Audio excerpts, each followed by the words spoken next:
When the waiter asked for my order at our anniversary dinner, my husband said, "She's not eating. She didn't contribute to the bill." "I'll have water," I said to the confused waiter while my husband Paul handed back my menu to him without letting me look at it. We were at the steakhouse he'd picked for our 10th anniversary, and he'd made reservations without telling me there would be conditions attached. The waiter stood there awkward, holding his pad. "Ma'am, would you like to see the menu?" Paul answered for me. "She's fine. I'll have the ribeye medium rare with loaded potato." He ordered a $100 meal while telling me I couldn't eat. "Sir, is the lady not dining?" The waiter looked concerned. Paul smiled like this was normal. "She didn't bring any money, so she doesn't get to order. That's how restaurants work, right? You pay, you eat." He said it loud enough for nearby tables to hear. An older couple looked over shocked. "Paul, please. It's our anniversary." He laughed and showed the waiter his phone.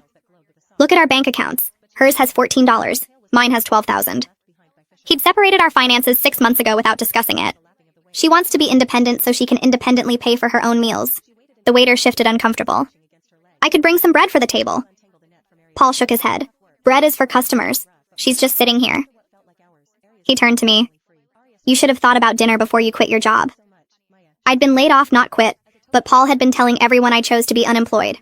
"I was laid off, Paul. The company downsized." He waved his hand dismissive. "Successful people don't get laid off. You weren't valuable enough to keep." The couple next to us was openly staring now. The woman looked horrified. Paul noticed and spoke louder. "I'm teaching her about consequences. No contribution means no consumption." He pulled out cash and fanned it on the table. "See this? This is what work looks like." The waiter tried again. "Perhaps a small salad?" Paul grabbed the money back. "Did you not understand? She has no money means she gets no food.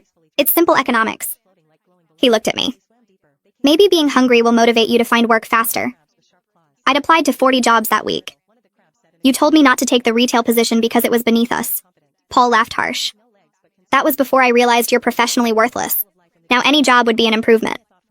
The woman from the next table walked over. "Excuse me, miss, would you like to join us? We have an extra seat." Paul stood up angry. "She's my wife. She sits with me." The woman looked at him disgusted. "You're starving your wife in public." Paul pulled out his phone again. "I'm teaching financial responsibility." He showed her something on the screen. "This is her spending from last month? $60 on groceries." The woman looked confused. "She bought food for your home?" Paul nodded. "With my money. Then she has the audacity to say she's broke." He turned back to me. "You spent my grocery money, so now you can watch me eat." The waiter left to get the manager. Paul didn't notice because he was pulling up more bank records. "Look, January, she spent $30 on gas. February, $40 on medication." He showed everyone around us. "All my money. But now suddenly she needs dinner?"